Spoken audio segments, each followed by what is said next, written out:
ರಾಜು, ಈಗ ನೀವು ಧರ್ಮಸ್ಥಳದಲ್ಲಿ ಒಂದು 8 ವರ್ಷ ಕೆಲಸ ಮಾಡಿದಿರಲ್ವಾ? ಆ ಟೈಮಲ್ಲಿ ನಿಮಗೆ ನಿಮ್ಮ ಕಣ್ಣಿಗೆ ಬಿದ್ದ ಶವಗಳು ಯಾವ ರೀತಿ ಇರ್ತಾ ಇದ್ವು? ಅದೆಲ್ಲ ಸರ್ ನ್ಯಾಣ ಹಾಕೋದು ಬಾಡಿಗಳು ಸರ್ ಅದು. ಹುಳಗಳೇ ಬೀಳ್ತಾ ಇದ್ವಾ? ಅಯ್ಯೋ ಸರ್ ಮುಟ್ಟಕ್ಕಾಗ ಸರ್ ಅದು. ಪೊಲೀಸರು ಬರ್ತಾರೆ ಗೊತ್ತೇ ರಾಜವ್ರೆ, ಇದೆಲ್ಲ ಮುಟ್ಟಕ್ಕಾಗಲ್ಲ, ಇದೆಲ್ಲಿ ಗುಂಡಿ ತೆಗೆದು ಇಲ್ಲೇ ಊತಾಗಿಂತಾರೆ ಅವರು.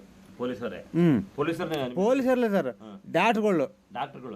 ಡಾಕ್ಟ್ರುಗಳು ಪೊಲೀಸರೆಲ್ಲ ಬಂದು ಬರ್ಕೊಂತಿದ್ರ? ಎಲ್ಲ ಅಲ್ಲೇ ಬಂದು ಅಲ್ಲೇ ರಿಪೋರ್ಟ್ ಎಲ್ಲ ಬರ್ಕೊಂಡು ಅಲ್ಲೇ ಇದು ಮಾಡ್ತಾರೆ ಅವರು. ಈ ರೀತಿ ಎಷ್ಟು ಹೆಣಗಳು ಸಿಕ್ಕಿದಾವೆ ನಿಮಗೆ?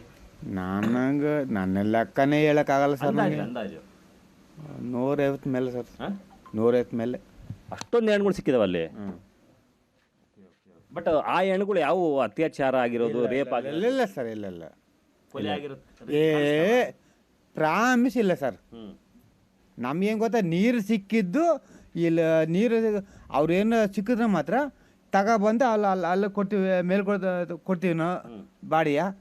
ಅವ್ರು ಯಾರು ಬರ್ದವ್ರು ಮಾತ್ರ ತಗೊಬಂದು ಅಲ್ಲಿ ಟೆಚ್ಚರು, ಆ ಟೆಚ್ಚರ್ ನಾ ಹಾಕ್ಕೊಡ್ತೀವಿ ಸರ್.